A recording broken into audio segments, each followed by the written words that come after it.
સિરીઝમાં આપનું સ્વાગત છે। તો આપણે આજે આપણો અભ્યાસક્રમ આગળ વધારીએ। એક્સરસાઇઝ નંબર 1.3 નો 9મો દાખલા પર આવી જઈએ। બરાબર, તો ક્વેશ્ચન નંબર 9 માં શું કહે છે કે આપણને વિધેય f ક્યાંથી ક્યાંનું આપેલું r પ્લસ થી -5 ટુ ઇન્ફિનિટી આપેલું છે અને વિધેય કેવી રીતે આપેલું છે 9x નો સ્ક્વેર પ્લસ 6x માઇનસ 5 વ્યાખ્યાયિત છે। તો સાબિત કરો કે f એ વ્યસ્ત સંપન્ન વિધેય છે અને f ઇન્વર્સ y શોધો। બરાબર, તો પહેલા આપણે વ્યસ્ત સંપન્ન વિધેય સાબિત કરવાનું છે। એના માટે આપણે શું કરવાનું હોય છે, એક એક અને વ્યાપ્ત વિધેય સાબિત કરવું પડશે। તો અહીં તમે જોઈ શકો છો મેં વ્યસ્ત સંપન્ન વિધેય છે તો એક એક અને વ્યાપ્ત સાબિત કરીશું। બરાબર, તો એક એક સાબિત કરવા માટે મેં અહીંયા કર્યું છે f of x1 બરાબર f of x2। તમે અહીંયા જોઈ શકો છો આ બધું આવશે। પછી મેં શું કર્યું, આ 5 કટ કરે અને આ આખું અહીંયા લાવી દીધું। બરાબર, આ આખું અહીંયા લાવી દીધું। પછી શું થશે, 9x1 સ્ક્વેર અને -9x2 સ્ક્વેર અહીંયા પાસે આવશે, 6x1 અને -6x2 પાસે આવશે। આ બંનેમાંથી 9 કોમન નીકળશે, આ બંનેથી 6 કોમન નીકળશે। બરાબર, હવે શું કરવાનું, 9 કોમન નીકળે તો અહીંયા શું વધશે, x1 સ્ક્વેર -x2 સ્ક્વેર। તો એના અવયવો તમને ખબર છે કે કેવી રીતે પડશે, x1 -x2 plus x1 plus x2 બરાબર, sorry into x1 plus x2 એટલે કે તફાવતની રીતે અવયવ પડશે। તો એ કર્યું તો અહીંયા આવી ગયા। તો અહીંયા તમે જોઈ શકો છો કે x1 -x2 શું નીકળશે, બંનેમાંથી કોમન નીકળે છે, જોઈ શકો છો। તો એ મેં કોમન નીકાળી દીધું। કોમન નીકાળવાથી મને શું મળે છે, આટલું અહીંયા થઈ ગયું, આ અહીંયા થઈ ગયું। તો હવે તમે જોઈ શકો છો કે બે અવયવો આપણને મળી ગયા। તો એક શું મળ્યું, x1 -x2 બરાબર 0। તો x1 બરાબર x2 થઈ ગયું, એટલે કે f એ એક વિધેય થઈ ગયું। હવે આપણને ખબર છે બીજું પણ છે, બીજાને પણ 0 સાથે સરખાવવું પડશે। તો હું 0 સાથે સરખાવીશ તો શું મળશે, x1 બરાબર -3/15x2 મળશે। એ તો ચાલશે નહીં, એટલે કે આ શક્ય નથી। બરાબર, તો આપણે x1 બરાબર x2 થઈ ગયું તો f એક વિધેય છે। અથવા તો તમારે આ ના કરવું હોય તો એક નાનું છે, મેં આ એના માટે બતાવ્યું કે આ એક તમે દરેક વસ્તુમાં વાપરી શકો, પણ આ રીત તમારા વિચાર નહીં આવે કે આ કઈ રીતે યુઝ કરવો, જે બીજી રીત છે। તો બીજી રીતમાં તમે જુઓ, મેં થોડું નાનું લખ્યું છે, એ લખી દીધું, અહીંયા છે એ અહીંયા લખી દીધું, અહીંયા સુધી આવી ગયા આપણે, આટલું જોઈ લો। બરાબર, તો મેં શું લખ્યું, 9x1 સ્ક્વેર પ્લસ 6x1 પછી મેં શું કર્યું, અહીંયા +1 કર્યું, એટલે કે એક એડ કર્યું અને બરાબરની પેલી બાજુ પણ +1 કર્યું। બરાબર, એ તો હું કરી શકું કારણ કે +1 કટ થઈ જશે એટલે કંઈ વધશે નહીં, તો આ હું લખી શકું છું। હવે તમને ખબર છે +1 એડ કરવાથી શું બનશે, પૂર્ણ વર્ગ બનશે। તમે જોઈ શકો છો 9 એકા 9, તો 9 એટલે આપણે 3 × 3 કરીએ તો એનો સરવાળો 6 આવી જશે, તો પૂર્ણ વર્ગ બની જશે। તો પૂર્ણ વર્ગ એટલે 3x1 સ્ક્વેર, સોરી 3x1 + 1 એના આખાનો સ્ક્વેર। તો હવે બંને બાજુ આપણે વર્ગમૂળ લઈએ એટલે કે આ વર્ગ ઉડી જશે, તો શું વધશે 3x1 + 1 3x2 + 1, અહીંયા એક ઉડી જશે, અહીંયા 3 ઉડી જશે, તો શું વધશે x1 બરાબર x2 એટલે કે એક વિધેય આવી જશે। તો તમે બંને રીત લખજો।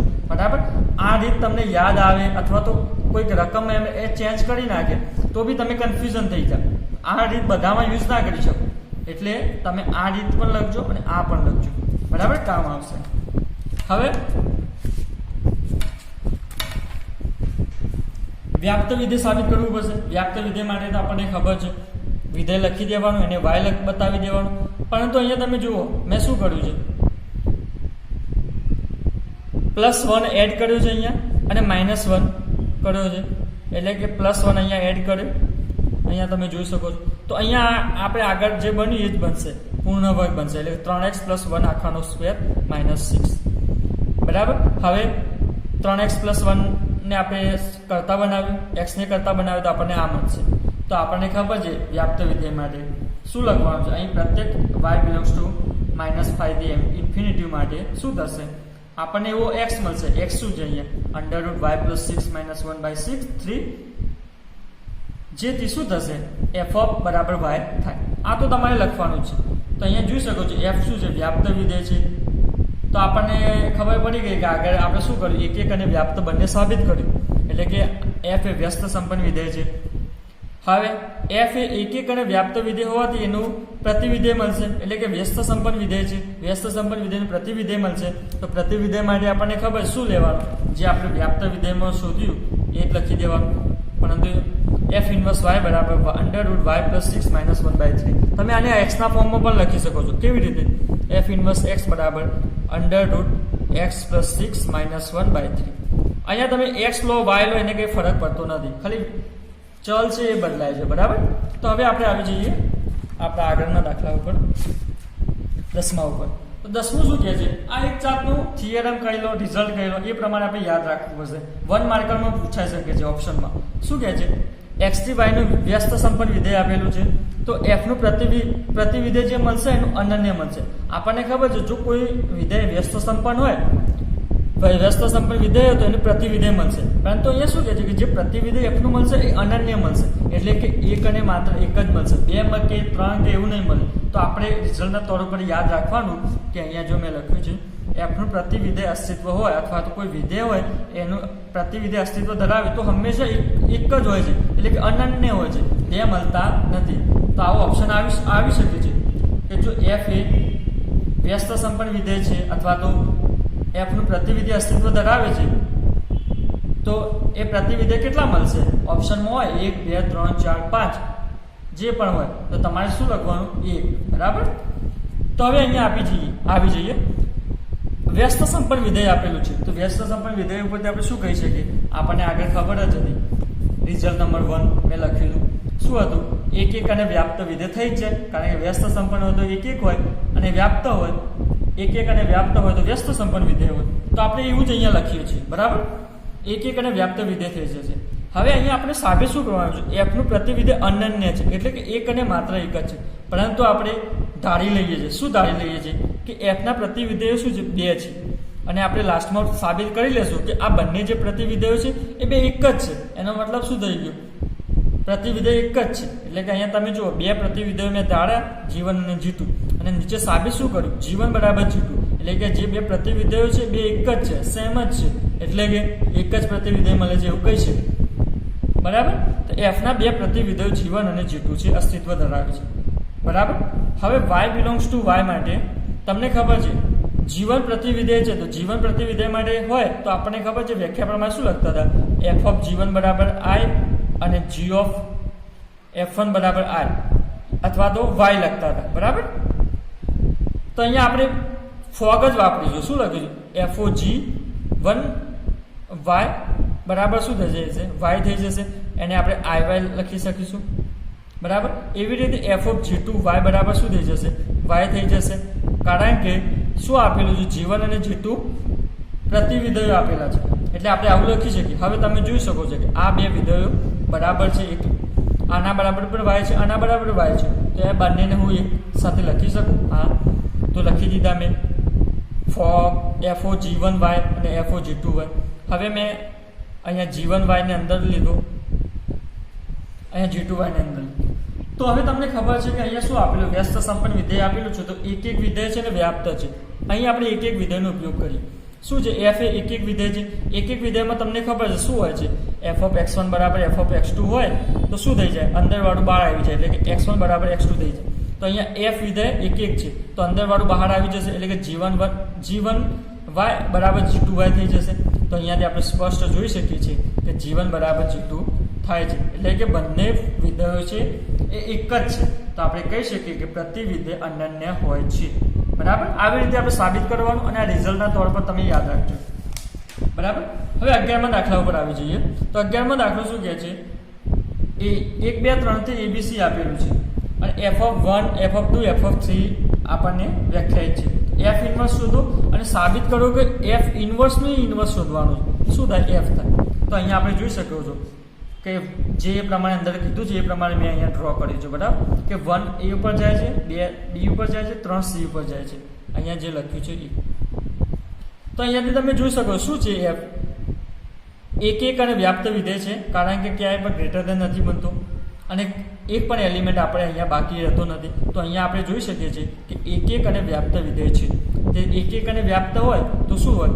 વ્યસ્ત સંપન્ન વિધેય હોય, એટલે કે એનું ઇન્વર્સ એટલે કે પ્રતિવિધેય અસ્તિત્વ ધરાવે. તો આપણે લખી શકીએ છીએ. પ્રતિવિધેય કેવી રીતે લખીશું? આપણને ખબર છે f(1) બરાબર a આપેલું છે, એ લખી દીધું. હવે હું આ f ને ખાલી બરાબરની પેલી બાજુ લઈ જઈશ તો શું થશે? f ઇન્વર્સ થઈ જશે, એફ ઇન્વર્સ એ થશે બરાબર શું થશે 1 થશે. અહીંયા શું વધશે 1 જ વધશે. એવી રીતે તમે 2 માટે કરીશું શું વધશે એફ ઇન્વર્સ બી બરાબર 2 આવશે. એફ ઇન્વર્સ બરાબર શું આવશે સી બરાબર 3 આવશે. એટલે કે આપણને તમે જોઈ શકો છો ઇન્વર્સમાં એટલે કે પ્રતિવિધેયમાં શું મળશે એ 1 ઉપર જાય છે, બી 2 ઉપર જાય છે, સી 3 ઉપર જાય છે. બસ એફ ઇન્વર્સ આવી રીતે લખી દેવાનું. એ 1 ઉપર જાય છે, બી 2 ઉપર જાય છે અને સી 3 ઉપર જાય છે. બરાબર. એવી રીતે મેં અહીંયા ડ્રો કરી દીધું. તમે જોઈ શકો છો કેવી રીતે ડ્રો કરો. હવે આપણે આગળ શું સાબિત કરવાનું છે જે આપણું એફ ઇન્વર્સ આવ્યું અહીંયા એફ ઇન્વર્સ એનું પણ ઇન્વર્સ શોધવાનું છે. અને એ શું આવે છે એફ પોતે આવે છે. એટલે કે f(1) બરાબર a આવે છે, f(2) બરાબર b આવે છે, f(3) બરાબર c આવે છે. એવું આપણે સાબિત કરવાનું છે. તો અહીંયા આપણે સાબિત કરી શકીએ છીએ. જુઓ એફ ઇન્વર્સ એ એક અને વ્યાપ્ત વિધેય છે. અહીંયા જોઈ શકો છો એફ ઇન્વર્સ મેં ડ્રો કર્યું છે એક અને વ્યાપ્ત છે અને પ્રતિવિધેય અસ્તિત્વ ધરાવશે. તો એફ ઇન્વર્સ એનું પ્રતિવિધેય કઈ રીતે શોધશો તો અહીં તમે જોઈ શકો છો એફ ઇન્વર્સ એ બરાબર 1 છે એ મેં અહીંયાથી લખી દીધું. અથવા તો અહીંયા તમે જોઈ શકો છો એફ ઇન્વર્સ એ બરાબર 1 છે.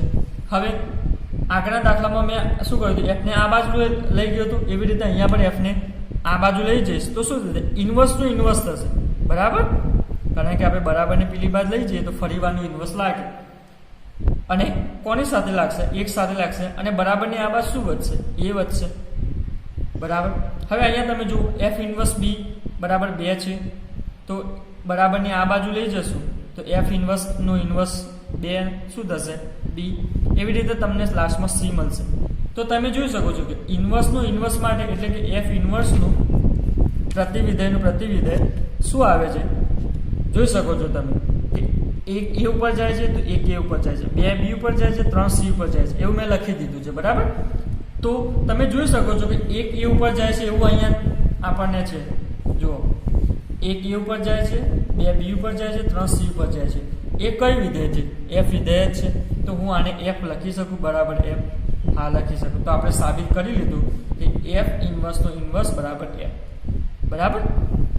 હવે આપણે આવી જઈએ 12મા નંબરના દાખલા ઉપર. 12મા નંબરનો દાખલો કંઈક આવો જ છે 11માં જેવો જ છે પરંતુ અહીંયા સાબિત કરવાનું છે. તો સાબિત શું કહે છે x થી y નું વ્યસ્ત સંપન્ન વિધેય છે. તો સાબિત કરો કે f ઇન્વર્સનું પ્રતિવિધેય f છે અને એટલે કે ઇન્વર્સનું ઇન્વર્સ f છે. બરાબર. એટલું જોવાનું છે. તો અહીંયા તમે જોઈ શકો છો જે આપણું વિધેય આપેલું છે f x થી y વ્યસ્ત સંપન્ન છે. તેથી f નું પ્રતિવિધેય અસ્તિત્વ ધરાવે છે અને f શું છે એક અને વ્યાપ્ત છે. એવું તો આપણે રિઝલ્ટ ઉપરથી લખી શકીએ છીએ. આસાના બધી લખ્યું રિઝલ્ટ ઉપરથી. બરાબર. હવે તમે જુઓ f નું ઇન્વર્સ અસ્તિત્વ ધરાવે છે તો f x થી y છે તો f ઇન્વર્સ ક્યાંથી ક્યાં થઈ જશે આપણને ખબર છે y થી x થઈ જશે જે f નું પ્રતિવિધેય થશે. બરાબર. તો આપણે પ્રતિવિધેય માટે તમને ખબર છે વ્યાખ્યા પ્રમાણે શું હોવું જોઈએ f ઇન્વર્સ બરાબર આયોટા અથવા સોરી i આઈડેન્ટિટી એટલે કે તદેવ વિધેય અને f ઇન્વર્સ o f બરાબર i. અહીંયા આપણે g લેતા હતા તમને યાદ હોય તો અહીંયા f ઇન્વર્સ લીધું છે. બરાબર. તો એ તો થાય આપણને ખબર છે. બરાબર. અહીંયા સુધી તો આપણે અંદરથી જ લખી દેવાનું છે. હવે આપણે આગળ વાત કરીએ શું કહે છે હવે આપણે f ઇન્વર્સનું ઇન્વર્સ શોધીશું. તો હું અહીંયા ધારી લઉં કે જે આપણો f ઇન્વર્સ અંદર આપેલો છે એના બરાબર શું લઈ લીધું h લઈ લીધું. બરાબર. તો હવે તમને ખબર છે કે f ઇન્વર્સ આપણું વિધેય છે ક્યાંથી ક્યાંનું છે y થી x નું છે y થી x નું છે. બરાબર. એનું નામ આપણે h આપ્યું છે. હવે તમે જુઓ હવે f ઇન્વર્સ છે એનું પણ ઇન્વર્સ કરીશું તો ક્યાંથી ક્યાંનું થઈ જશે y x થી y નું થઈ જશે. આપણને ખબર છે જો કોઈ વિધેય f આપેલું હોય x થી y હોય અને એનું ઇન્વર્સ શોધીએ તો એ વિધેય ક્યાંથી ક્યાંનું થઈ જશે y થી x ઉલટું થઈ જશે. એવું મેં અહીંયા કર્યું. f ઇન્વર્સ બરાબર શું આપેલું છે h અને આપણને ખબર છે f ઇન્વર્સ ક્યાંથી ક્યાંનું આપેલું છે y થી x નું. તો હવે f ઇન્વર્સનું ઇન્વર્સ શું થશે x થી y નું થઈ જશે. બરાબર. અને આને આવી રીતે પણ લખી શકીએ h નું ઇન્વર્સ એટલે કે x થી y. બરાબર. કારણ કે f ઇન્વર્સની જગ્યાએ h લખી દીધું. હવે તમે જોઈ શકો છો કે x થી y નું વિધેય કયું છે f વિધેય જે એ જે x નું y નું છે. તો મેં અહીંયા ખાલી તમને દેખાવા માટે અહીંયા લખ્યું છે શું છે f પણ x થી y નું છે. બરાબર. તો અહીંયાથી તમે ડાયરેક્ટ જોઈ શકો છો કે f ઇન્વર્સનો ઇન્વર્સ કરીશું તો શું મળશે આપણને f જ મળશે. બરાબર. પરંતુ આપણે બતાવવાનું છે કેવી રીતે મળે છે. તો આપણને ખબર છે કે જો ઇન્વર્સનું ઇન્વર્સ કરીએ અથવા તો ઇન્વર્સ એટલે કે પ્રતિવિધેય શોધવા માટે વ્યાખ્યા પ્રમાણે શું થવું જોઈએ? ફોગ અને ગોક બરાબર તદે વિધેય આઈ થવું જોઈએ. તો અહીંયા બે વિધેયો આપેલા છે. શું આપેલું છે? અહીંયા તમે જોઈ શકો છો, એક એચ ઇન્વર્સ છે, આ વિધેય એક છે, અને બીજું કયું વિધેય છે? આ એચ વિધેય છે. એક એફ ઇન્વર્સ વિધેય છે અને એનું ઇન્વર્સ શોધવાનું છે, એટલે કે પ્રતિવિધેય એફ ઇન્વર્સ છે, એનું બીજું પ્રતિવિધેય શોધવાનું છે. એટલે કે આને આપણે એફ વિધેય લઈ શકીએ અને આને જી લઈ શકીએ. તો એવું આપણે લખીએ છીએ અહીંયા. તો શું થવું જોઈએ? એચ ઇન્વર્સ લીધું મેં અહીંયા પહેલા, એચ ઇન્વર્સ ઓ એચ, અને પછી નીચે લખ્યું છે બીજું શું લીધું છે? H O H inverse. તો તમે જોઈ શકો છો એચ ઇન્વર્સ ઓ એચ લખ્યું, તો એના બરાબર શું થશે? એચ ઇન્વર્સ બરાબર અહીંયા આપણે તાળી દીધું. તમે જુઓ, એચ ઇન્વર્સ એટલે કે અહીંયા આ એચ ઇન્વર્સ, એચ ઇન્વર્સ બરાબર શું છે? એફ જ છે. કઈ રીતે? આ બંને સેમ જ છે, આ ત્રણ. તો એફ હું લખી શકું અહીંયા, તો એફ લખી દીધું. ઓ હવે એચ બરાબર શું છે? એચ બરાબર એફ ઇન્વર્સ છે, તો એ લખી દીધું. તમને ખબર છે કે એફ અને એફ ઇન્વર્સ બંને સાથે હોય તો આઈ થઈ જાય, એ તો ખબર જ છે, બરાબર. હવે એવી રીતે તમે બીજું શોધશો, એચ ઓ એચ ઇન્વર્સ, તો તમને ખબર એચ બરાબર શું છે? અહીંયા એફ ઇન્વર્સ છે, એ લખી દીધું. અને એચ ઇન્વર્સ બરાબર શું છે? એફ છે, એ લખી દીધું. તો તમને ખબર છે કે આ શું થઈ જશે? આઈ, એટલે કે તદે વિધેય થઈ જશે. એટલે કે અહીંયા આપણે સાબિત કર્યું કે એફના ઇન્વર્સનું ઇન્વર્સ શું થઈ જશે? એફ થઈ જશે. અહીંયાથી તમે સ્પષ્ટ જોઈ શકો છો કે એફના ઇન્વર્સનું ઇન્વર્સ શું આવે છે? એફ આવે છે. પરંતુ આપણે લખીને બતાવવું પડશે કે કેવી રીતે આવે છે, બરાબર. હવે આપણે ક્વેશ્ચન નંબર 13 પર આવી જઈએ. એ ઓપ્શન આપેલા છે. ઓપ્શન આપણને સાદો સિમ્પલ જ છે કે વિધેય આપણને આપેલું છે r થી r નું, અને વિધેય કેવી રીતે વ્યાખ્યાયિત કર્યું છે? 3 - x નો ક્યુબ એનું ક્યુબ રૂટ આપેલું છે, બરાબર. એટલે કે ઘનમૂળ આપેલું છે, દ્વારા વ્યાખ્યાયિત છે. તો હવે ફોફ વિધેય શોધવાનું છે. તો ફોફ વિધેય શોધવા માટે શું કરીશું? f of x. પહેલા આપણે f of x વિધેય એપ્લાય કરીશું. શું આપેલું છે? 3 - x નો ઘન એનું ક્યુબ રૂટ. અહીંયા સુધી આવી ગયા. હવે પાછું f વિધેય એપ્લાય કરવાનું છે. f વિધેય શું કહે છે? પહેલા તો 3 મૂકી દો, એવા ને એવા 3 અહીંયા મૂકી દીધા. હવે એના પેટમાં છે એને શું કરવાનું છે? પહેલા ઘન કરવાનું છે. તો એના પેટમાં શું છે? f ના 3 - x નો ક્યુબ 1/3, બરાબર.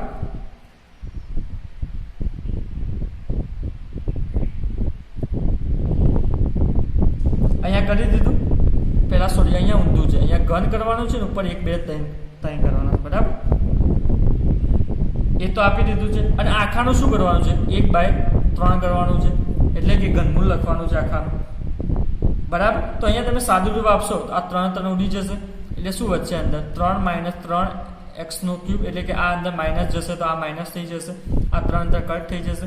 હવે શું વધશે? x ના ઘનનું ઘનમૂળ, એટલે કે આ 3 પર કટ કરી શકાય, એટલે x વધશે. એટલે આપણે જવાબ શું આવશે? ઓપ્શન નંબર સી, બરાબર. સાદું જ છે. હવે ઓપ્શન નંબર 14 ઉપર આવી જઈએ. તો વિધેય આપણને આપેલું છે f of x બરાબર 4x upon 3x + 4. અને આપણે લાસ્ટમાં શું શોધવાનું છે? કે પ્રતિવિધેય શોધવાનું છે, બરાબર. તો પ્રતિવિધેય તમને આવડે જ છે. f of x લઈ લેવાનું, અને y બદલ લખી દેવાનું, અને શું કોને કરતા બનાવી દેવાનું? x ને કરતા બનાવી દેવાનું. તો x ને કરતા બનાવતા જવાબ શું આવે છે? 4y upon 4 - 3y. તો ઓપ્શન નંબર બી, બરાબર, એ સાચું રહેશે. તો અહીં આપણી એક્સરસાઇઝ નંબર 1.3 ખતમ થાય છે.